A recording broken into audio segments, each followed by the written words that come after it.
Hello friends, welcome to Priya's kitchen. இன்னைக்கு நம்ம பார்க்க போற ரெசிபி சூப்பர் டேஸ்டியான calcium rich, protein rich ragi நிலக்கடலை சிமிலி உருண்டை. இது எங்க பாட்டியோட ரெசிபி. இது என்னோட ஸ்டைல்ல எப்படி பண்ணலான்னு பார்க்கலாம். இப்போ ஒரு ஸ்டெயின்லெஸ் ஸ்டீல் கடாயில ஒரு 2 கப் அளவு ஹோம்மேட் ராகி மாவு வந்து சேர்த்துக்கிறேன். இது வந்து நம்ம புட்டுக்கு செஞ்சாலே அதே ப்ரொசீஜர் தான்.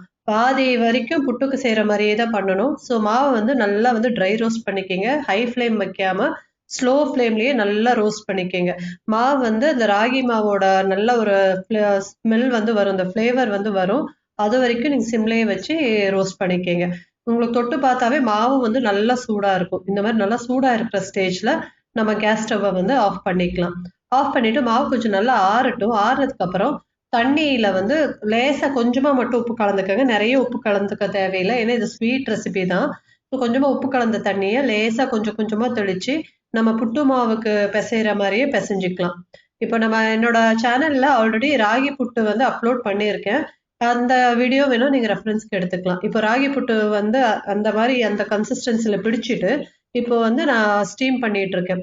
நல்லா ஆவி வரப்போ, ஸ்டீமர்ல ஆவி வரப்போ நம்ம ராகி மாவை வந்து நல்லா பரவலா போட்டு 2 பேட்சா வந்து வேக வச்சு எடுத்துக்கலாம். இப்போ எல்லாத்தையும் ஸ்ப்ரெட் பண்ணிட்டு நம்ம துணியை மூடி வச்சு நல்லா ஒரு 5 to 10 மினிட்ஸ் வரைக்கும் நம்ம ஸ்டீம் பண்ணிக்கலாம். இப்போ நல்லா ஸ்டீம் வந்துட்டு இருக்கட்டும். அதுக்குள்ள வந்து ட்ரை ரோஸ்ட் பண்ணி வச்சிருக்கிற நிலக்கடலையை வந்து கொஞ்சம் கோர்ஸ் பவுடரா அரைச்சி எடுத்திருக்கேன். ரொம்ப ஃபைன் பவுடரா வேண்டாம், கோர்ஸா அரைச்சி எடுத்துக்கோங்க.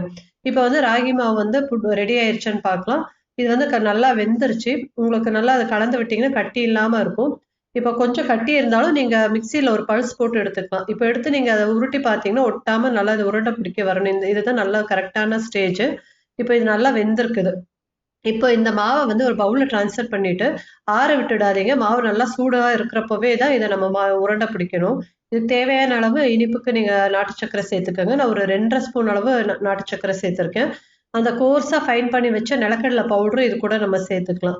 சேர்த்துட்டு இதுக்கு ஏலக்காய் தூள் கொஞ்சமா சேர்த்து நல்லா வந்து மிக்ஸ் பண்ணிக்கங்க. அந்த சூட்லயே வந்து அந்த வெல்லம் கரும்பு சக்கரை பவுடர் வந்து நல்லா மெல்ட் ஆகணும்.